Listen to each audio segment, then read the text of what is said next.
उसके विधान के तहत वो मना लिखा था, तुमको सजा मिल गई, अब तुम नरकों में सड़ रहे हो, अब मारे जा रहे हो, काटे जा रहे हो।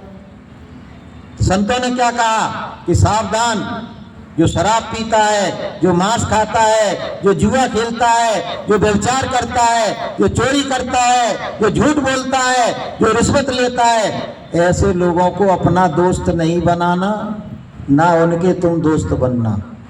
कि सुन खगपति अज समुझ प्रसंगा, और बुध नहीं करही अधम कर संगा। सज्जन लोगों को, भक्त लोगों को, भगवान के प्यारे लोगों को अधम नीच पार्थिकियों का साथ नहीं करना चाहिए।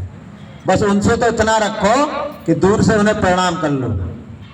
जैसे गोस्वामी जी महाराज ने कहा है, उनको दूर से प्रणाम कर लो।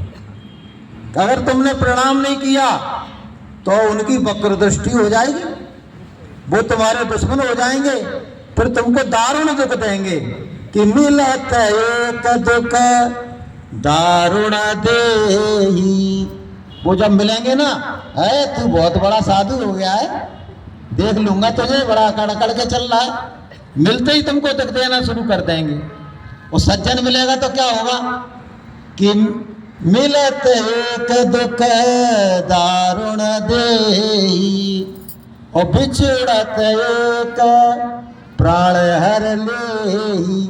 जब संत आपसे बिछड़ेंगे, सज्जन पुरुष आपसे बिछड़ेगा, तो क्या होगा बहनों भाइयों, तुमको ऐसा लगेगा कि मेरा दिल का टुकड़ा कहीं अलग जा रहा है। तुमको बड़ा बुरा लगेगा कि एक अजीज मेरा प्यारा मुझसे दूर जा रहा है। तो राजा जनक ने जब देखा तो सीधे धर्मराज के वहां गए। उन्होंने कहा कि आप ये बताइए कि ये बंधन से कैसे छूटेंगे। अरे महाराज, बंधन से कैसे छूटेंगे? किसी को 10,000 साल की, किसी को 20,000 साल की, किसी को 1,00,000 साल की, किसी को 1 कल्प की वहां सजा बोल दी गई है। अब अपनी अपनी सजा सब भोग रहे हैं नरकों में। अब इनको कैसे छोड़ाया जाएगा? इनका समय पूरा हो जाएगा तब इनको छोड़ा जाएगा। अरे भैया, कोई उपाय हो तो बता दो। मुझे बड़ा कष्ट लगा, क्योंकि संतों का जो हृदय होता है ना, संत हृदय नवनीत समाना, और कहा कवियन ने कहा ना जाना, उनका मक्खन के समान। बल्कि उन्होंने कहा, आज वो गोस्वामी जी महाराज कह रहे हैं, अरे मक्खन को तो जब तपाया जाएगा तब वो पिघलेगा, और संत तो दूसरे के दुख से द्रवित हो जाते हैं। संत हृदय द्रवित हो जाता है। बोले मेरा हृदय द्रवित हो गया है, कैसे बचा? अरे बोले महाराज, आप इतनी बात कह रहे हो तो तुम पे तो वो शक्ति है कि तुम पे तो सुमरन करने का तुम पे पावर है, सदगुरु का ज्ञान है तुम्हारे पास। तुम कहीं बैठ के सुमरन कर लो और थोड़ा सा उसका पुण्य इनको दे दो, सब मैं छोड़ दूंगा, सबको मैं आजाद कर दूंगा, बिकेम फ्री, नरकों से आजाद कर दूंगा तुम्हारे कहने से। तो उन्होंने वही अपना डेरा जमाया, आसन बिछाया, आंख बंद करके थोड़ी देर सुमरन किया। परिणाम क्या हुआ कि धन धन राजा जनक है, जिन सुमरन किया विवेक, और एक घड़ी के सुमरते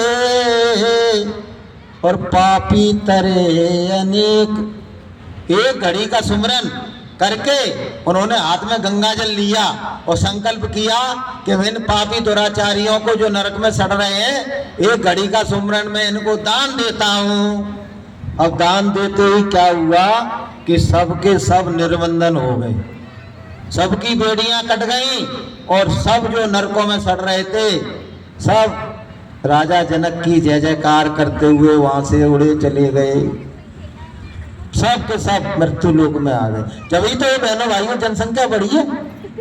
ये जनसंख्या क्यों बढ़ी है आपको मालूम है?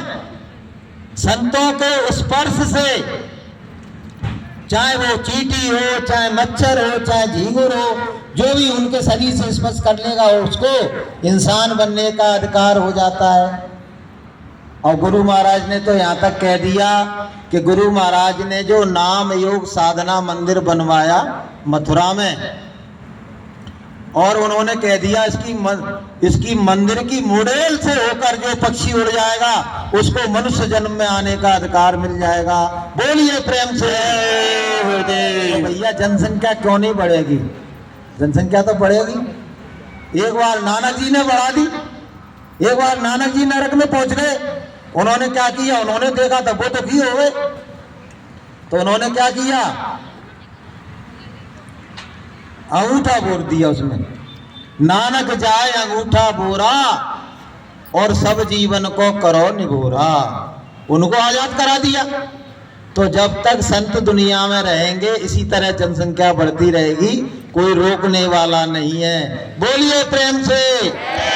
गुरुदेव। भैया अभी एक वक्ता और बैठा है, मैं तो अपनी वाणी को विराम दे रहा हूँ क्योंकि 1 बजे बंद करना है।